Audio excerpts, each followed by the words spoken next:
back to NYSE TV Live. I was on the ground at this year's Uncharted Annual Summit in Southampton, which brought together some of the biggest investors and entrepreneurs across a variety of different sectors. Ian Sigalow, co-founder and managing partner of venture capital firm Greycroft, spoke to me about how artificial intelligence and machine learning could impact venture returns over the next decade. Let's take a listen. I think the bigger context for us, we started the firm in '06, and we were so fortunate to be born at the dawn of the cloud and the dawn, like within 6 months of us launching the firm, Steve Jobs went on stage and said, I have this new thing, the iPhone. And on the back of the cloud and the smartphone, I think the whole venture industry got this unbelievable 15-year run. We saw GPT-3.5 come out, in November of 22, and my partners and I are like, oh my God, this is it. It's the same moment as the iPhone or the internet or the cloud, and it's going to power venture returns for the next 15 years. So we've been focused on the application layer largely, a little bit in model infrastructure for the past 3 years, and we're continuing to fund application companies that are growing very fast in this environment. Interesting. And when it comes to the capabilities of artificial intelligence, Ian, how would you describe them today?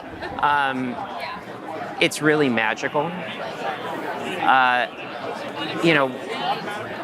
The best part of my job is the door opens and we get to meet these industry experts who are inventing the future, and the technologies we get to see on the front row, it is truly unbelievable. We're able to get human-like intelligence from software for the first time. And it's really up to an individual's creativity about how they want to express that technology and what they want to do with it. And whether that means that marketing analytics or legal tech or healthcare, like huge services industries are going to be supercharged by this. And it's really unbelievable to see. And it's happening so fast. Yeah. Are you finding that the market dynamics right now, some of the volatility that is behind us now with the S&P 500 at a record high, is impacting the landscape in any way? Not particularly.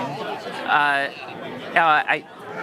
think in the software world where we play, if you look at the global market, maybe there's $1 trillion spent on software and software like cloud services. And that's a small percentage of the whole global market, $100+ trillion global GDP. And I think in the background, over the past 2 years, most large company CEOs and CTOs said, well, we need to increase our investment in this area in order to get smarter, to streamline and drive more efficiencies into our business, to outcompete others who are investing here.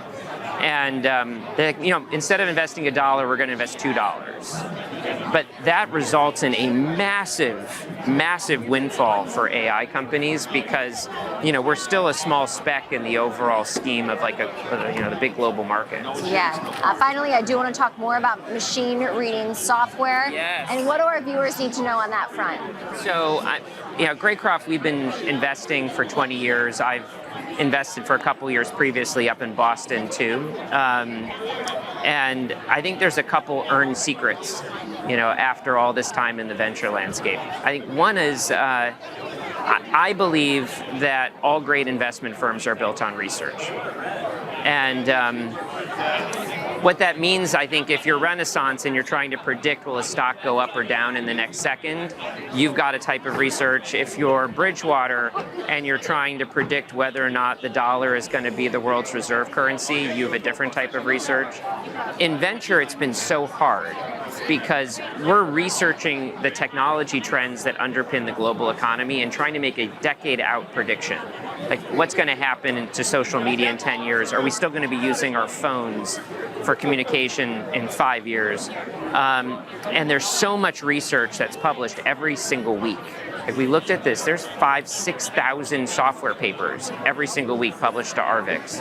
It's way beyond the scope of what people can read by themselves. So we've actually been building technology internally at Greycroft to machine read all of those papers. And as we've been machine reading them, you can extract trends and you can figure out where the world is going. And I think it just helps make those predictions better and more tangible for me and my partners.